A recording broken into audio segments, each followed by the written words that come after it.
Russia, Ukraine. I'm just staggered by how little coverage there is of this today. Great. Was not on cable this morning. It's barely in the newspapers. Even though President Zelensky yesterday said, no, we're not giving up land, which is obviously critical. The Russians aren't going to do a deal that doesn't involve giving up land. The president, in his interview with Dasha Burns on Politico, very tough on Zelensky and also very tough on Europe. And I can tell you, in private, administration officials are scathing about the Europeans, both in general and about the role they're playing at this point in the peace process. So here's the president first on Zelensky and how he shouldn't rule out giving up land. First, here's the headline. Sorry, 108. This is the New York Times headline about what Zelensky said. He did an online chat with reporters as he was leaving London, where he's meeting with the major European leaders. Zelensky rules out ceding land to Russia, refusing to bow to Putin or Trump. And here's what the president said to Dasha Burns, first about Ukraine, then about Europe. You can roll 109 and 110 back to back, please.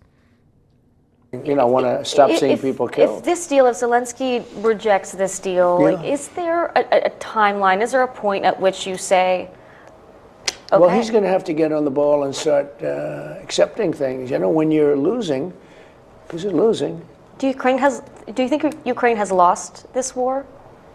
Well, they've lost territory long before I got here. They lost a whole strip of seafront, big seafront. You look at the maps. I've been here for 10 months, but you go back 10 months and take a look. They lost that whole strip. It's now a bigger strip. It's a wider strip, but they lost a lot of land, and it's very good land, too, that they lost.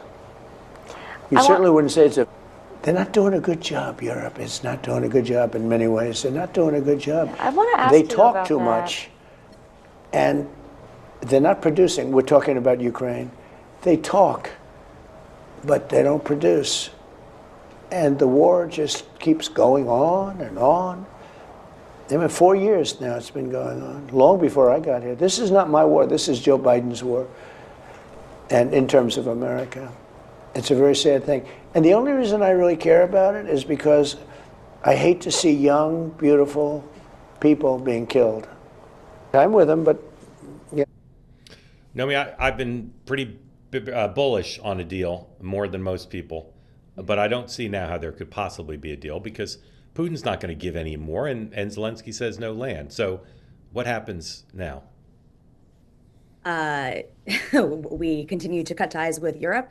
It didn't help that they released that memo, that national security memo that basically insulted all the European leaders and our relationship with Europe. That's actually the undertone here that I'm mostly concerned about. Obviously, the war between Ukraine and Russia is super concerning, but also our international alliances. This is, when you zoom outward, think about how that affects the economy, how that affects our trade deals, how that affects our lives here in the United States. And that's, I think, the answer that Donald Trump's going to have to answer at the end of the day is, when you start to create these fissures, what does that mean for people at home and the world order? That's my personal concern.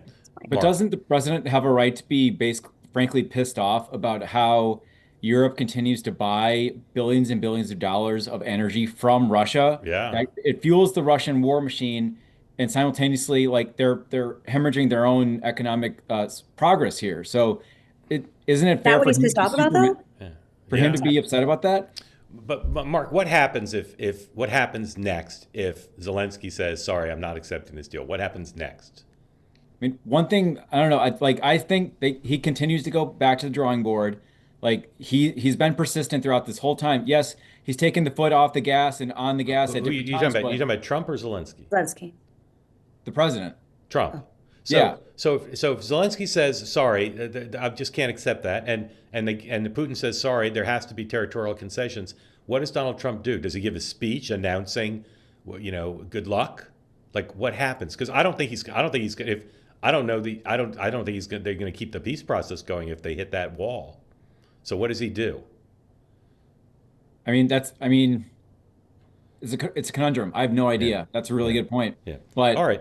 I see the president being persistent here. They say that something that's easy is like a walk in the park. Well, easier than a walk in the park, hit the subscribe button, be part of the two-way community, never miss an episode, be part of our conversations. Thanks. Thank you for your service to America. And don't forget, you can now listen to the morning meeting and 2 8 tonight on Apple, Spotify, or wherever you get your podcasts.